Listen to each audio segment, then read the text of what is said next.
Salut à toi, Terrien Paumé de l'actu. Aujourd'hui, on va faire un point rapide et sans langage de bois sur ce qui fout la merde dans le monde en ce printemps 2026. Mais attention, je ne suis pas là pour te dire qui est le gentil ou le méchant. Je suis juste le mec qui regarde le tableau d'une bord de la bagnole pendant qu'elle fonce directement dans le mur. Accroche-toi, c'est pas du joli joli. Mais au moins, tu auras compris pourquoi t'as mal au crâne en regardant ton compte en banque. Bon, allons droit au but. Le Moyen-Orient, c'est le Bronx en ce moment.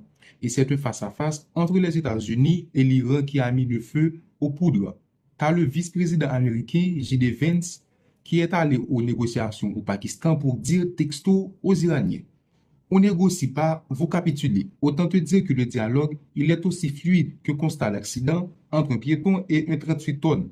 Résultat, échec total. Du coup, les Russiens ont décidé de jouer la carte gros bras. Ils foutent un blocus naval dans le détroit d'Ormuz. Ça veut dire que le pétrole, il passe plus ou il passe mal. Et pour appuyer le propos, le budget de la défense US pour 2027 est annoncé à 1,5 milliard de dollars. 1,5 milliard de dollars. C'est plus que le PIB de l'Espagne. Juste pour dire, bouge pas. Et pendant ce temps-là, qui vient foutre ses propres conteneurs dans la zone? La Chine. Et elle dit clairement aux US, votre blocus, on l'emmerde. Ça, c'est la définition même de jouer avec ses couilles sur le billard. À côté, t'as Israël qui continue de taper au Liban avec des ordres qui sont clairs. Tout combattant du Hezbollah dans le sud, vous le fumez. Alors forcément, tout le monde autour se dit, merde, faut pas mettre tous nos œufs dans le même panier. L'Arabie Saoudite regarde les États-Unis et se dit, ouais, et si j'allais plutôt manger du canard laqué à Pékin? Et la Turquie est au milieu, au pied de l'OTAN, au pied en train de jouer les pompiers pyromanes. Bref, c'est le foutoir diplomatique absolu. Mais comme on est dans une époque formidable, le bordel ne s'arrête pas au sable et aux tanquesses.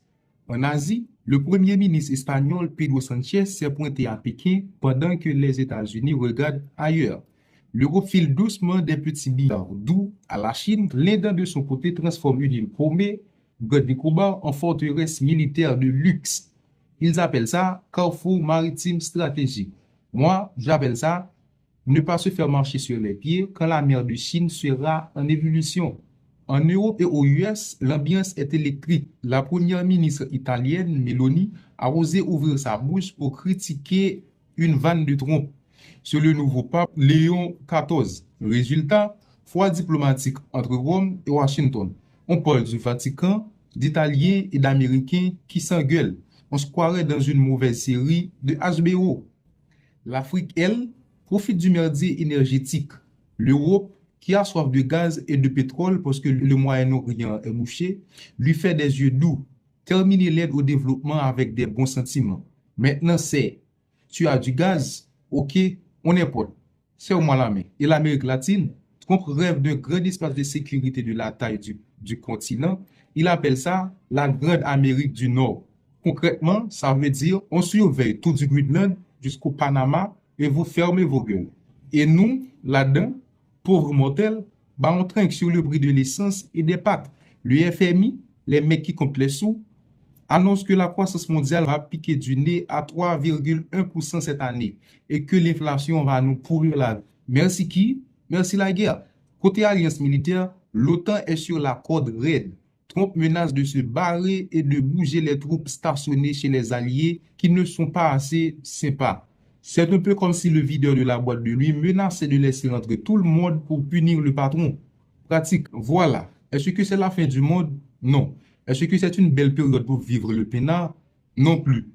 Comme je te l'ai dit, je ne suis pas là pour te dire si le blocus américain est une bonne chose ou si l'Iran est un enfant de cœur.